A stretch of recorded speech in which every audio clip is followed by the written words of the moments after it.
Hey skiers, I'm Jeff from Skiessentials.com. Welcome to episode 2 of our new Top 5 Friday video series. This is another one that's got the same theme. A lot of COVID-19 topics this week, but thankfully they're a little bit more positive than things have been in weeks past.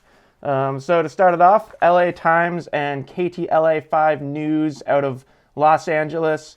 They're both reporting on Mount Baldy reopening. They actually reopened this past Wednesday, April 22nd.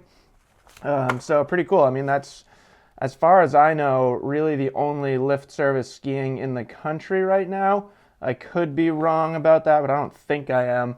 And it's a really interesting story. You know, there's other mountains in Southern California that are kind of considering doing the same thing, but they haven't yet. What Mount Baldy is doing is they're operating at much less than normal capacity. Basically, they're limiting things to no more than 10% occupancy. And the way that they're doing that is they're checking in skiers 4 people at a time at 10-minute intervals. So you can imagine, I mean, I wish I could do quicker math. But, you know, that's really limiting the amount of people that can get out on the slopes. But it's cool. I think it's cool that people can go and ski.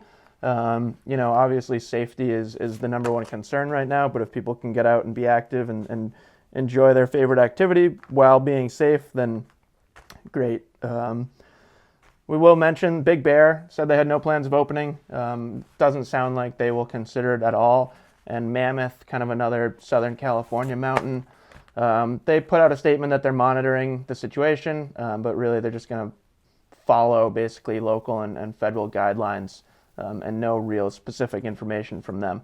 But cool that people in Southern California have a place to go skiing right now.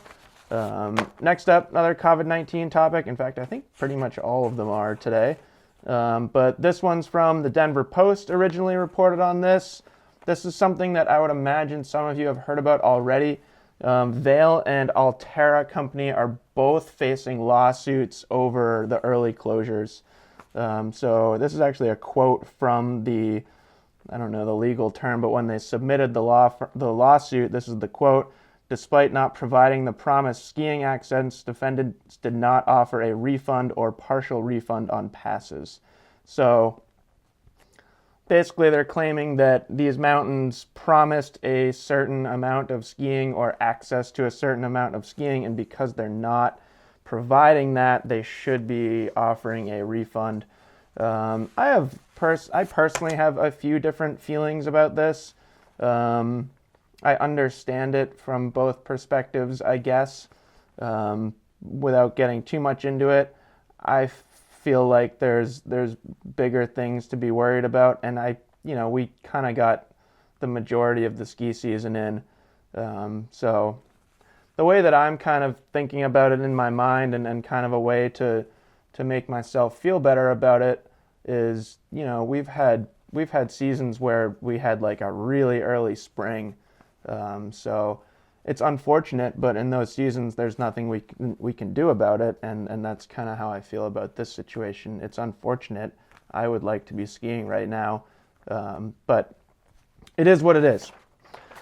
Next up, this is very much along the same lines. Right now, there's a lot of uncertainty in New Zealand about the opening or the start of their ski season. So this report was from the New Zealand newsroom. And talked a lot about Cardrona and some other mountains in New Zealand. And they're basically, you know, they're doing the same thing that mountains in the United States are doing right now, except they're in the opposite time of their year. So they're kind of jockeying for, are we going to have a ski season at all? And right now it sounds like yes. So I encourage you to read this article. There's a lot more information, and there's a lot of, they touch on a few different ski areas, both big areas like Cardrona, and then smaller, even some like really small XC, cross-country areas. So it's really interesting to see how they're all approaching it in a slightly different way, but it does sound like we will have skiing in New Zealand around June. Next up, this one is another COVID-19 related topic, but this one's exciting too. Aspen Times and Aspen Daily News are both reporting on this. Aspen Skiing Company has put out an announcement or put out a statement that they will continue grooming for uphill access. This is something that's, another thing that different ski areas are approaching this in different ways. A lot of areas are closed to uphill traffic right now, but Aspen has put out a statement that they will continue to groom for uphill access, and they also mentioned that they are hoping to reopen in May. Now, that's obviously based on health orders and snow conditions. If both those things kind of align right, they have said that they would like to reopen, which brings me to a personal thought. Should I just drive to Colorado? I guess, can I fly? I'm not even sure about that right now. I don't think I'd want to. That's it for news topics. Then we have our edits of the week. Every week we gather up a bunch of edits that we think you guys would like to watch. The first is a documentary about the Audi 9s. If you're unfamiliar with Audi 9s, it's basically like an invitation-only week-long event that's kind of a combination between a photo shoot and video shoot and also a big air competition. Really cool. It's one of the most progressive events in the world, in the ski community. So check that out. It's pretty long. It's like 26 minutes long, and there's some really cool kind of behind the scenes looks, and it's a unique perspective into that event. This one has been out for a little while, but Solomon Freeski put out an edit called The Burn, which basically shows skiers exploring new lines that were opened up due to forest fires. So pretty cool. You may have seen that one before, but we thought we would throw back to that one. Third is a film called Abandoned, where a crew of backcountry skiers in Colorado are exploring some lost ski areas. I like this concept a lot. Some people have done similar stuff here in New England. Like even in Vermont specifically, there's a ton of just abandoned old ski areas, whether they were like the town's rope tow or a bigger actual ski resort. There's a lot of that, and there's cool terrain at those places and fun stuff to explore. And then the last edit of the week, I believe this cat's name is Tatty, but it's a snow skating cat. I bet you've seen it because I think this video kind of went viral over the past week, but it's pretty darn cool, and they've made a YouTube edit, and it's got like its own rap song. So check that out. And that's it for edits of the week. And for news topics, as a reminder, it is our Rossignol, what would be Ski Happy Month, but we switched that contest to Stay Home Happy. So check out that. You got, about a week left to enter. And then last week we mentioned that in these videos we wanted to do some interviews.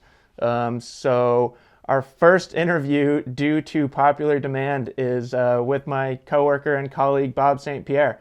So if you want to watch that interview, keep watching. It was pretty cool. Bob's got a really cool skiing background, and we dug up some archived footage from 1995. So yeah, check that out. Watch that interview with Bob if you want, and we'll see you next week. Hi, Bob. How's it going? Good, Jeff. How are you? Pretty good. Happy Friday. Yeah, I guess it's Friday. Hard to tell right now sometimes, but it is. So happy Friday. Yeah, Bob, our YouTube audience, I mentioned that we might do some interviews in these Top 5 Friday videos, and we had multiple requests for a Bob St. Pierre interview, so I thought we would take the opportunity to chat a little bit. I'm happy to oblige. So let's see, we'll keep it fairly quick and as relevant as possible. Bob, where'd you grow up? I grew up in Lexington, Massachusetts originally, and I've been in Stowe, Vermont here for full time since 2001. So almost 20 years now in Stowe full time, but from outside of Boston originally. Awesome. Now tell me about your how did you get into skiing? What were your first skiing experiences? We did like the Thursday afternoon program at Neshoba Valley, tiny little ski hill outside of Boston. Yeah. You end up hearing like all these stories of people that started skiing at Neshoba, which is just fantastic. Rode the rope tow for like the first 2 years that I skied there, from like when I was 8 to 10.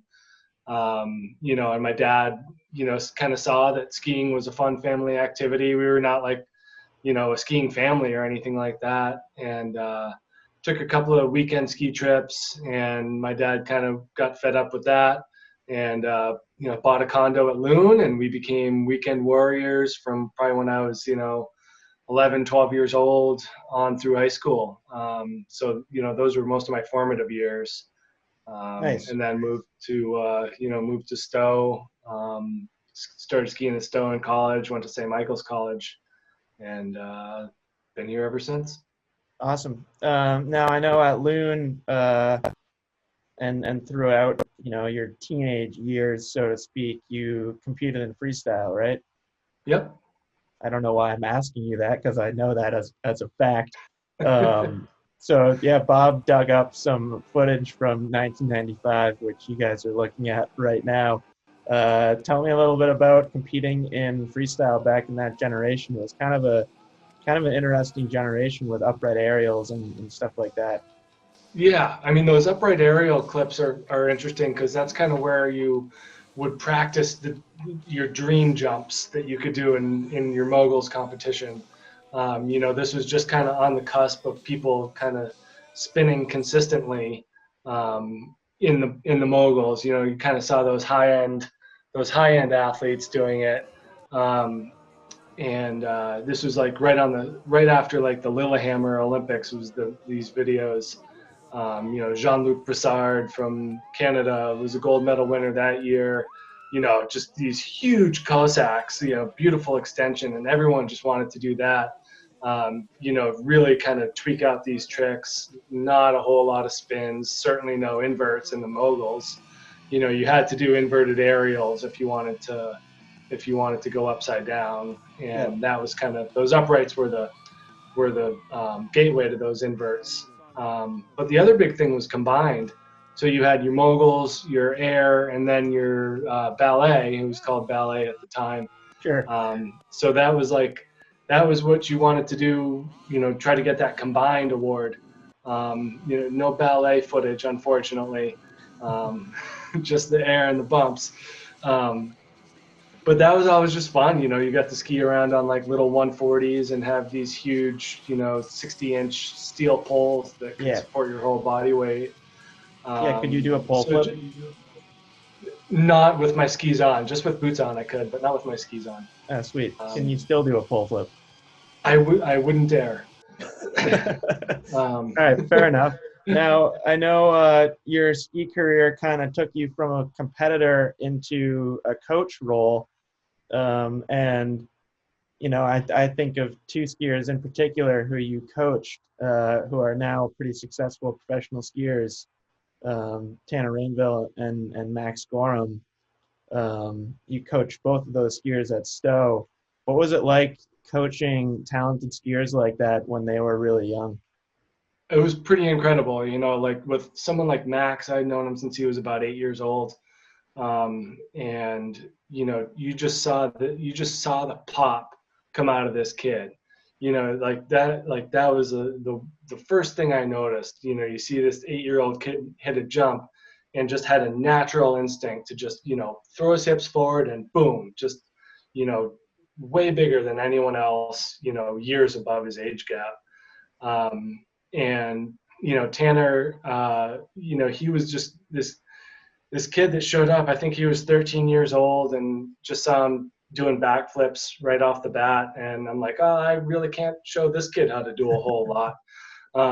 You know, very just, you know, one of these kids with this balance. You know, he was a shorter guy, um, incredibly strong legs, and you know, you just see him land these big jumps, and didn't even phase him. You know, he just landed and just kept going. So just, you know, seeing that level of athleticism, you Yeah. know, in both of those guys was really impressive. You know, just the balance was just incredible, and you could tell, especially with a kid like Tanner, that he could do whatever he wanted in the sport of skiing, and Yeah. it's incredible to see him still at it. He's just so good. Yeah, I mean, both those guys have had pretty successful careers as skiers in the industry. I mean, they're both still professional skiers. They're both still killing it out there. So it's cool to see, and it's cool to know that you got to coach them. Yeah, I got again, like a kid like Tanner, it's hard to show him a whole lot. Max was a little more involved in the mogul circuit, so yeah, it was good to, I mean, just the foundation that gives you is just incredibly important. absolutely. Well, Bob, thank you. I think that was plenty. We'll leave it there, and then if any of our audience have any other questions, I'll let them leave them in comments, and I'll forward them to you and get your answer, and we'll see if anybody else has any Bob questions. Sounds good to me, and thanks for the embarrassing footage. No, thank you, and yeah, thank you. Thanks to your dad for digging that up. Yeah, it was good stuff. Yeah. All right, Bob. I'll talk to you soon. All right, have a great weekend. You too. Bye. Bye.